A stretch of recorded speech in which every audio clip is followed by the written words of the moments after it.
Salut à tous. Alors, dans cette vidéo, je voudrais reprendre la grande question qui m'a souvent été posée. Le Covid-19 est-il issu d'un programme de recherche en armes biologiques, en armes virales, et où donc s'est-il échappé d'un laboratoire? Alors je dis et où parce que les deux événements ne sont pas tout à fait les mêmes. Évidemment, si jamais le coronavirus avait été une arme, bien entendu, c'est qu'il se serait échappé d'un laboratoire, ou bien qu'il aurait été diffusé de façon malveillante. Qu'il se soit échappé d'un laboratoire tout court sans être une arme est une autre possibilité. Alors étudions les deux. Quand on m'a notamment soumis que Monsieur Lévy, donc le mari d'Agnès Buzyn, l'ancienne ministre de la Santé française, avait breveté une séquence en particulier dans le cadre de ses travaux avec le laboratoire P4 de Wuhan, qui a effectivement été livré par la France mais qui appartient à la Chine, et bien là, immédiatement, j'ai répondu à toutes les personnes qui me posaient la question en direct, sans en faire une vidéo, qu'une arme bactériologique, enfin virale en l'occurrence, une arme biologique, ça ne se brevette pas. Ça ne se brevette absolument pas, puisque en situation de guerre, la propriété intellectuelle, on s'en contrefout. Il n'y a pas un tribunal qui va vous faire un procès si vous copiez le brevet de votre ennemi. Par contre, si vous le copiez, eh bien, vous allez disposer de la même arme que lui, ce qui n'est pas très avisé.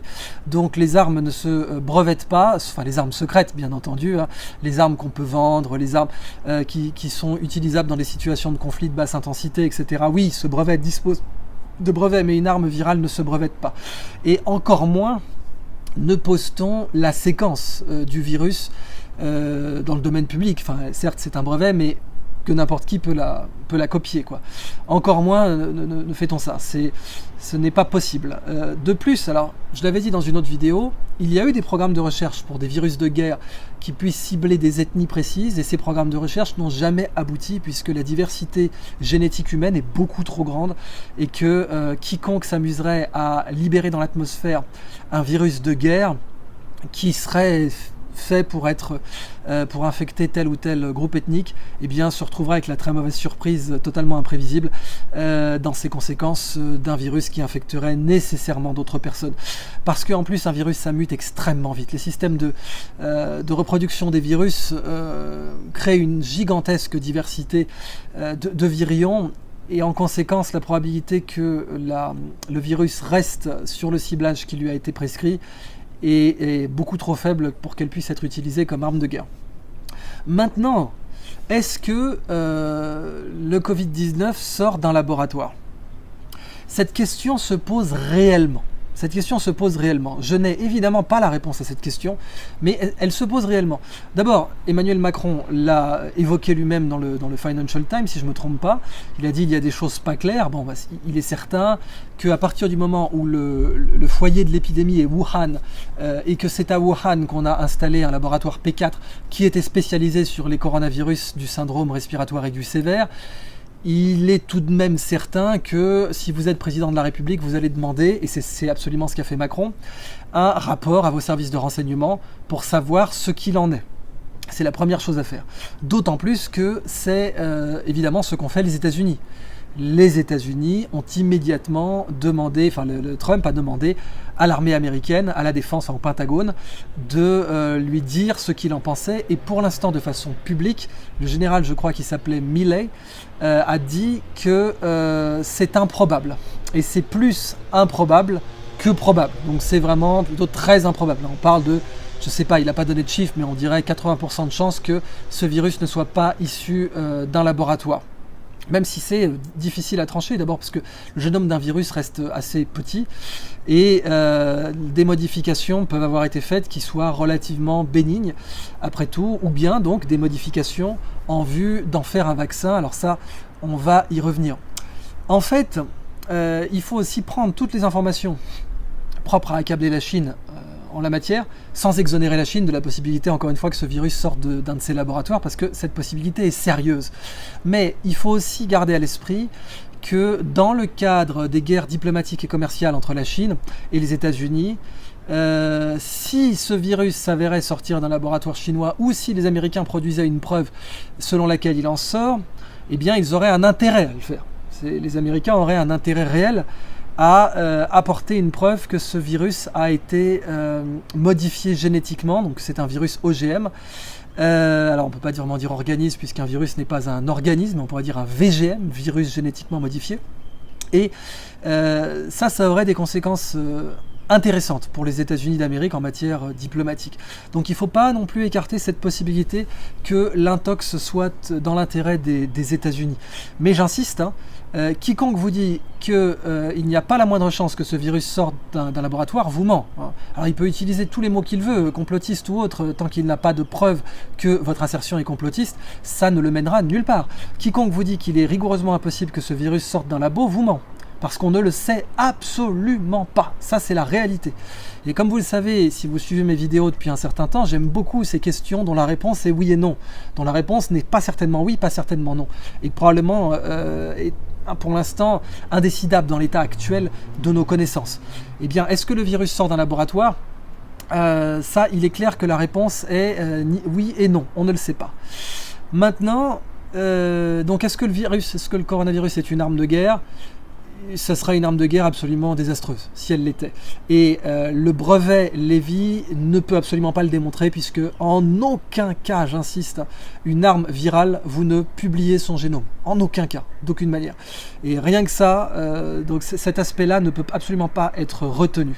Maintenant, intéressons-nous aux affirmations du professeur Montagnier, selon de son équipe, puisqu'il a des collaborateurs, dont un mathématicien, qui affirme que le coronavirus contiendrait des séquences génétiques, donc ce qu'on appelle notamment après des ORF, Opening Reading Frame, donc des séquences codantes pour simplifier, que l'on retrouverait chez le VIH. Alors, sur le plan purement théorique, c'est assez facile de faire un virus transgénique. Aujourd'hui, avec la biologie synthétique, il est assez facile de produire un génome. En plus, un génome de virus, c'est petit. Il est assez facile de créer des virus hybrides. Non seulement c'est facile, mais c'est pour le coup une technologie de recherche pour des armes virales. Ça, c'est exact. Les virus, en général, nous offrent naturellement un certain compromis. Ceux qui tuent vite sont en général peu contagieux. Ceux qui tuent à coup sûr mais lentement sont aussi en général peu contagieux. Je pense au sida. Un virus qui soit très bon partout, c'est-à-dire il tue vite, il est très contagieux. Il y a d'autres facteurs dont le souvenir m'échappe pour l'instant, mais disons rien que ces deux facteurs-là. Un virus qui est bon dans tous les facteurs, nous n'en connaissons pas. Alors, à part peut-être la variole. La variole, ça pourrait être un virus qui... et encore, je crois que la variole n'est pas bon dans l'autre facteur, du coup, qui est le taux de mortalité, réellement. Enfin, je vous laisse vous renseigner là-dessus. Mais donc, d'une façon générale, un virus totalement bon dans tous les domaines, qui a un très fort taux de mortalité, qui tue très vite et qui est très contagieux, nous n'en avons pas. Alors, créer des virus hybrides, selon un principe connu en biologie qui s'appelle l'hétérosis. Hétérosis, ça signifie vigueur hybride. Quand vous croisez certaines sous-espèces, vous obtenez un descendant qui peut être plus vigoureux que ses parents pris séparément. Par exemple, il y a le ligueur. Le ligueur, donc, qui est le descendant d'un lion et d'une tigresse, eh bien, le ligueur est beaucoup plus massif que le lion où la tigresse s'est séparée. Également, on a simplement l'anglo-arabe. Un cheval de course anglo-arabe a des performances supérieures au pur sang arabe et au pur sang anglais pris séparément. Donc, pareil en agronomie, on a plein de cultivars qui sont issus de vigueur hybride. Eh bien, l'hétérosis est aussi connu chez certains virus, soit des hétérosis synthétiques, on a fait des virus dont on a amélioré la membrane pour les rendre plus efficaces, ou au contraire, pour faire que ces virus soient utilisés en thérapie génique. Ce sont des sujets fascinants. On pourrait utiliser des virus pour injecter une séquence manquante, une séquence ADN manquante à certaines cellules pour guérir certaines maladies génétiques rares. C'est très prometteur, l'utilisation de virus synthétiques comme vecteur de la thérapie génique pour guérir des maladies génétiques rares. Donc, ce sont des programmes de recherche, ça c'est certain. Et que des gens aient fait des virus hybrides, c'est tout aussi certain. Il y a des programmes de recherche dans le monde aujourd'hui qui sont bien entendu secrets, et même l'équivalent donc de très secret défense en France, pour faire donc des virus qui soient dotés d'une vigueur hybride et dont des séquences aient été mélangées avec d'autres pour augmenter leur taux de mortalité, leur caractère infectieux, etc. Est-ce le cas pour le Covid-19 ? Alors d'abord, je voudrais revenir sur la personnalité du professeur Montagnier. En particulier parce qu'il a été cité par beaucoup de gens, et il a été cité par quelqu'un que je respecte considérablement et dont je considère qu'il est un des très grands sages de notre époque. J'ai nommé Edgar Morin, et Edgar Morin a cette caractéristique qu'on appelle l'effet Lindy, L-I-N-D-Y, Lindy, qui signifie qu'en gros, quand vous avez survécu à plein de crises, quand vous avez vécu plein de crises, vous avez en général 2 ou 3 conseils à donner à l'humanité. Pour simplifier, c'est ça l'effet Lindy. Et Edgar Morin a cité Montagnier. Il a cité que la perspective que ce virus sorte d'un laboratoire était possible. Eh bien, en prenant immédiatement sa défense, effectivement, parce que je savais que tous les esprits pavloviens, vous savez, on dit qu'ils résonnent comme des tambours, c'est-à-dire les gens dont la mentalité est mécanique et qui réagissent à des chiffons rouges sans essayer de faire preuve d'un esprit critique acéré et rigoureux. Eh bien, rigoureusement, la seule chose que l'on pouvait absolument dire, c'était que cette possibilité était étudiée par le Pentagone. Et encore une fois, le général Millet l'a confirmé. Maintenant, sur le professeur Montagnier, on va être très clair, il a dit des conneries. Il a dit des conneries par ailleurs, oui, mais c'est quelqu'un qui a co-découvert le virus de l'immunodéficience humaine, surtout à une époque où tout un tas de ses pairs considéraient que ce virus ne pouvait pas être le vecteur du syndrome de l'immunodéficience acquise, le SIDA. Et ça nous amène à une considération théorique très intéressante en matière universitaire. C'est le paradoxe que j'appelle le paradoxe de la boue et de l'or. Si vous êtes chercheur d'or et qu'on vous dit, il y a une rivière avec énormément de boue et énormément d'or. Et si on vous dit par ailleurs, il y a une autre rivière avec peu de boue et peu d'or, laquelle allez-vous choisir ?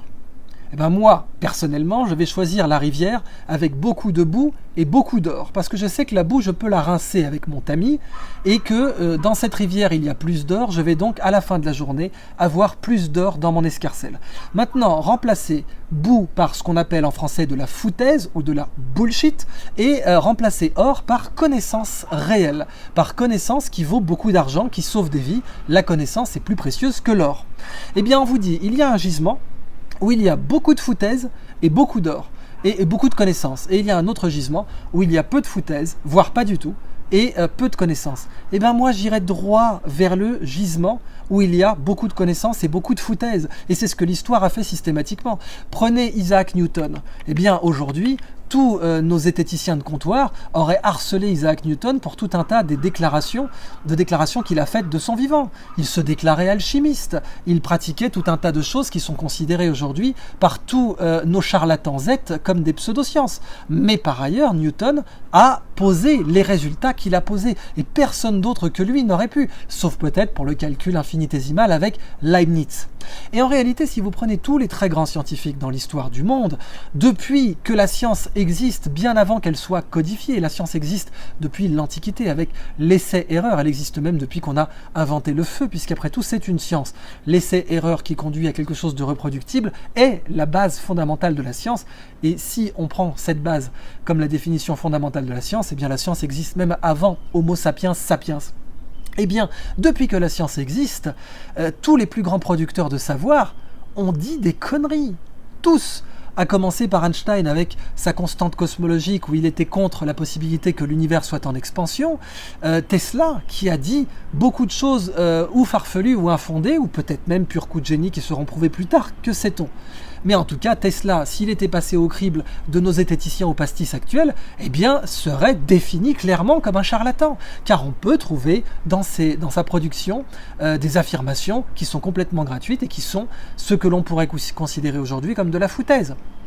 Pareil pour Gödel, qui au passage d'ailleurs a détruit les zététiciens bien avant qu'ils deviennent à la mode. Gödel a aussi eu des comportements irrationnels et a eu des affirmations qui n'étaient pas scientifiques. Donc, je préfère toujours, et l'histoire préfère toujours, les gisements qui produisent beaucoup de boue et beaucoup d'or que les gisements qui, en espérant produire le moins de boue possible, mathématiquement, inévitablement, logiquement, se mettent à produire peu d'or aussi. C'est comme ça. Il y a une nature dans le génie humain qui vaudrait la peine d'être étudiée, qui fait que les grands esprits ont ce qu'on a appelé pour Michel-Ange la terribilità. Terribilità, le caractère d'être terrifiant en quelque sorte, ou on pourrait dire aujourd'hui d'être un sale con. Je pense à plein de scientifiques ou même de chefs d'entreprise comme Elon Musk ou comme Steve Jobs, qui se sont avérés être des génies mais qui étaient insupportables et dont la fréquentation était pénible pour leurs collègues, pour leurs employés, pour leurs pairs, mais qui à côté étaient des génies et avaient une productivité extraordinaire, très au-dessus de toute autre personne beaucoup plus sympathique. Et Michel-Ange, le mot terribilità a été inventé pour lui, il en est une très belle expression. Michel-Ange était totalement insupportable, mais c'était un génie. Alors, et puis pareil pour Léonard de Vinci au passage, qui était une illustration de la terribilità, eh bien oui, il y a de la bullshit dans Léonard de Vinci, bien sûr. Vous prenez le Codex Atlanticus, il est écrit dedans que si les chiens se reniflent derrière, c'est pour sentir la qualité de la nourriture dont ils ont été gratifiés, et du coup, les chiens se reniflent derrière pour connaître leur statut social. C'était une théorie, c'était une affirmation, d'ailleurs c'est même pas une théorie, une affirmation que Léonard de Vinci donne dans son Codex Atlanticus. Et c'est de la bullshit. Mais le Codex Atlanticus est une rivière bourrée d'or, avec pas mal de boue aussi, mais bourrée d'or. Donc, tous ces zététiciens de comptoir qui essaient de dissuader les chercheurs de ne surtout pas produire de boue, en sachant que la production de la foutaise et la production de la connaissance, rien ne démontre qu'elle soit antinomique, et au contraire, l'histoire démontre qu'elle va souvent de pair, puisque comme disait Linus Pauling, et Linus Pauling aussi d'ailleurs, a produit quelques affirmations qui étaient libres et qui n'étaient pas scientifiques, mais Linus Pauling a eu 2 prix Nobel, et en réalité, il aurait pu en avoir 4 ou 5, parce que Linus Pauling avait découvert l'hélice alpha, il a failli découvrir la structure de l'ADN, il pensait que c'était une triple hélice plutôt qu'une double hélice. Et on sait aujourd'hui que Watson et Crick n'ont pas découvert la structure de l'ADN, c'est Rosalind Franklin qui l'a découverte avant eux. Donc en tout cas, ne serait-ce que pour ses travaux sur la drépanocytose pour Linus Pauling, qui lui aurait valu un prix Nobel supplémentaire, l'hélice alpha, prix Nobel supplémentaire, et donc ses travaux sur l'ADN qui auraient pu le mettre nobelisable, il aurait pu avoir au moins 4 prix Nobel en sciences, et il a eu un prix Nobel de la paix. Eh bien Linus Pauling disait, et c'est ça mon point, la meilleure façon d'avoir une bonne idée, c'est d'en avoir beaucoup. La meilleure façon d'avoir une bonne idée, c'est d'en avoir beaucoup. Et c'est pour ça qu'il y a d'un côté des passeurs de science et de l'autre des casseurs de science, et que les zététiciens au pastis sont des casseurs de science, puisque dès lors qu'ils empêchent les gens, dès lors qu'ils empêchent les esprits d'avoir beaucoup d'idées, eh bien, mathématiquement, et l'histoire le montre avec Pauling et avec d'autres, ils empêchent tout simplement la science de se produire. Donc revenons à Montagnier. Oui, il a produit de la boue, aucun doute là-dessus. Mais en même temps, il a produit quelque chose que aucun des gens qui ont produit peu ou pas de boue dans leur vie n'aurait pu produire. Or justement, et c'est là que je voulais conclure, eh bien, aujourd'hui, nous avons la chance d'avoir tous un esprit critique, nous avons la chance d'avoir une capacité de vérifier les affirmations de n'importe qui, même un prix Nobel, et ça, c'est l'équivalent du tamis du chercheur d'or. Nous sommes orpailleurs de la connaissance. Nous avons des gens qui peuvent produire beaucoup de pépites et beaucoup de boue, mais la boue, on s'en fout complètement, puisque passée au tamis, rincée, elle va disparaître et les pépites vont rester. Ça, c'est le point que je voulais avoir sur le professeur Montagnier. Maintenant, est-ce que ce qu'il a dit sur le VIH et le coronavirus est vrai ? Dans l'état actuel de nos connaissances, non. Dans l'état actuel de nos connaissances, nous ne pouvons pas trancher, nous n'avons pas de preuves irréfutables de ce que le coronavirus contient réellement des séquences génétiques du VIH. Cependant, les journaux qui vous ont dit que c'était aussi débile que de dire que si le mot chat se retrouve entre 2 livres, alors ces livres sont du même auteur, ces journaux-là se sont foutus de votre gueule, puisque effectivement les séquences dont on parle ont un taux d'information, c'est-à-dire en gros une longueur, un taux d'information. L'information se définit comme moins P log de P en théorie de l'information, où P est la probabilité que la séquence sorte au hasard. Donc chat, vous prenez la probabilité que le mot chat sorte au hasard si vous secouez les lettres de l'alphabet, et ça vous donne l'information du mot chat, moins P log de P. Bon, le moins P log de P, surtout si c'est de l'information relative, c'est-à-dire si vous le divisez par la longueur du génome du coronavirus, qui n'est pas du tout la longueur d'un livre, au passage, quand quelqu'un vous dit c'est le même niveau d'information que chat entre 2 livres, et les séquences qu'on a identifiées dans le Covid, dans le coronavirus du Covid-19 et le VIH, là ce type vous a quand même menti grave, parce que ce n'est clairement pas le niveau d'information. Est-ce que ce n'est pas le même niveau d'information ? Est-ce que ce niveau d'information démontre, c'est ça le point, que c'est le VIH, que c'est une expérimentation pour tenter, par exemple, ça peut être un mobile, tenter de faire un vaccin contre le VIH, la réponse aujourd'hui clairement est non. L'état actuel de cette séquence, sans d'autres preuves qui viendraient par ailleurs, de témoins, etc., il n'y a absolument pas moyen de déterminer cela. Et dans la mesure où cette accusation serait très très grave, eh bien vous avez deux écoles. Soit vous avez les gens qui se disent c'est très grave, donc je vais partir du principe que c'est vrai, soit vous avez ceux qui disent c'est très grave, donc je vais partir du principe que c'est faux parce que c'est une tentative d'incriminer par exemple la Chine et de lui faire porter le chapeau de cette crise. Donc cette information aujourd'hui est une interrogation totale. C'est-à-dire que les gens qui vous disent qu'elle est vraie s'avancent, et les gens qui vous disent qu'elle est fausse vous mentent. Parce que rien ne permet de démontrer qu'elle est fausse. Absolument rien. Donc les gens qui vous disent qu'elle est vraie s'avancent énormément, voire vous mentent. Les gens qui vous disent qu'elle est fausse vous mentent. Parce que pour l'instant, nous ne le savons pas. Et c'est une théorie qui mériterait d'être étudiée. Maintenant, est-ce que scientifiquement, il est possible d'aboutir dans son étude uniquement avec le génome du coronavirus? Je ne pense pas. Parce que la quantité d'informations qu'il y a dans ce génome par rapport donc, au génome du VIH n'est pas assez grande.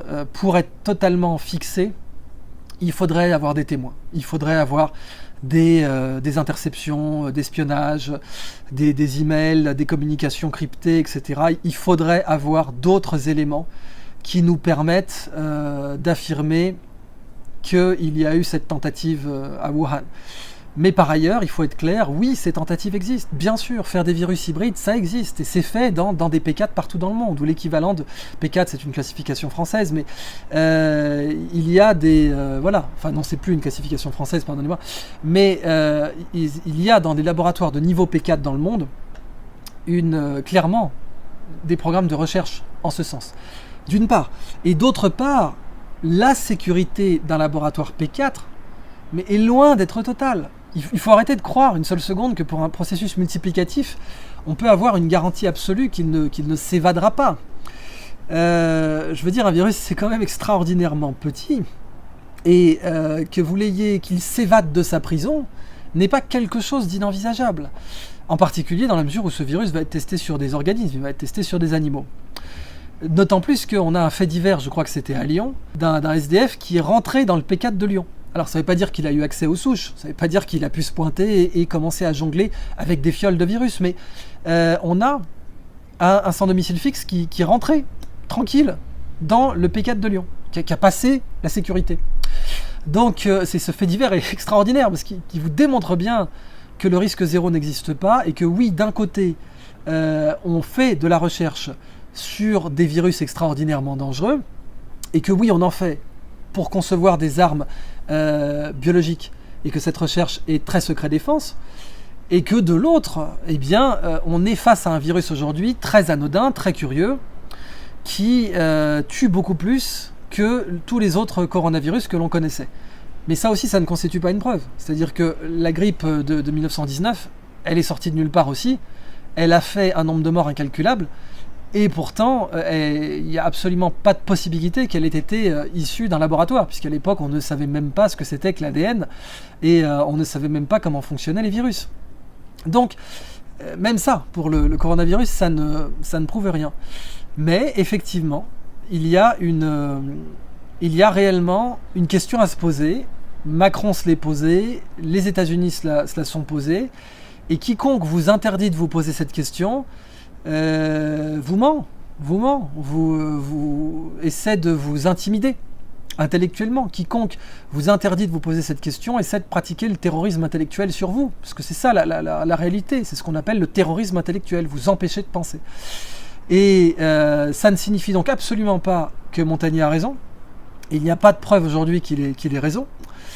La question qu'il a posée se pose cependant, et par contre donc qu'un brevet ait été déposé avec la séquence ne prouve au contraire et prouve le contraire de ce que ce soit une arme. En tout cas, cette séquence qui était déposée ne pouvait pas être celle d'une arme, puisque, je ne le redirai pas assez, une arme virale, c'est très secret défense, on n'en donne absolument pas la recette sur un support qui est librement consultable. Voilà donc pour le point général sur l'importance de maintenir votre esprit critique, l'importance de résister pour vous à toutes les personnes qui essaient de vous interdire de penser, à toutes les personnes qui essaient de vous interdire de diffuser telle ou telle idée, qui pratiquent donc le terrorisme intellectuel sur vous. Donc les zététiciens au pastis sont les meilleurs spécialistes de cette tendance, mais l'histoire les récuse totalement, et Nassim Nicolas Taleb les récuse totalement dans ses analyses et les prises de décision qu'il préconise. Eh bien, rappelez-vous ce principe, ce paradoxe de la boue et de l'or.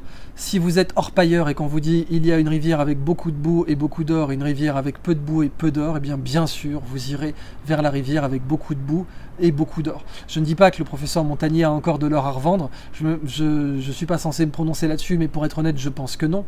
Cependant, décourager les humains qui produisent beaucoup de boue et beaucoup d'or à produire leur or est quelque chose de criminel au regard du destin scientifique et intellectuel du monde. Autre point, je voulais revenir sur l'éloge du quick and dirty, puisque j'ai vu que ça énervait considérablement les premiers de la classe, et que si la crise n'était pas suffisante pour les énerver, eh bien je suis ravi de leur en remettre une couche. Car ces imbéciles, en essayant de tuer le quick and dirty, qui est la meilleure réponse en temps de guerre et en temps de crise, en temps où des milliers de morts sont faits par jour, plus de 8000 morts par jour à l'époque max du coronavirus, d'après les données que nous avons aujourd'hui, eh bien un cas est revenu les contredire en plein visage, sans mauvais jeu de mots, c'est le cas des masques. Les masques sont démontrés maintenant scientifiquement, pour les imbéciles qui avaient besoin d'une étude scientifique à comité de lecture pour être certain que le port des masques avait un intérêt dans une maladie respiratoire contagieuse. Eh bien sûr, des études scientifiques sont sorties, ça y est, pour confirmer que le port des masques en matière épidémiologique est intéressant, même si ce ne sont pas des masques FFP2, même si ce sont des masques improvisés, donc un bandana sur le visage. Alors pourquoi ? Vous l'avez notamment dans le discours d'Angela Merkel. Et ça se comprend très très bien.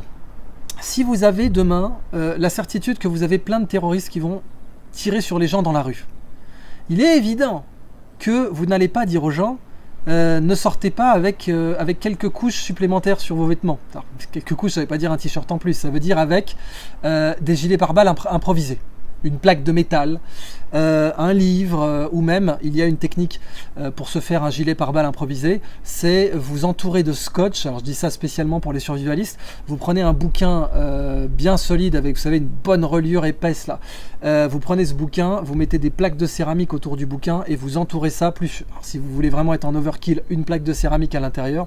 Vous entourez ça avec du scotch gris là, et vous portez ça dans une veste et ça vous fait un gilet pare-balles tout à fait sympathique qui peut vous sauver la vie face à du calibre 12. Pas à bout portant non plus, rêvons pas, mais encore que, la question je le testerai pas moi-même, mais encore que, il est clair que, et c'est ça le sujet, je préférerais avoir ça face à un type qui a du calibre 12 que rien du tout. Et bien pour les masques c'est pareil, c'est-à-dire que un gilet pare-balles total, oui c'est mieux dans l'idéal, mais il n'y en a pas. Se faire des gilets pare-balles improvisés quand on sait que ça va canarder dans les rues, ce n'est pas une idée débile. Et a priori, vous demandez à tous les gens qui ont survécu au siège de Sarajevo s'ils ont attendu un comité de lecture et une commission Trasibule d'experts académiques 5 étoiles pour se faire des protections improvisées, vous verrez quelle sera leur réponse. Pourquoi maintenant les masques étaient intéressants, même en se mettant un calbar sur la base du visage ou un bandana ?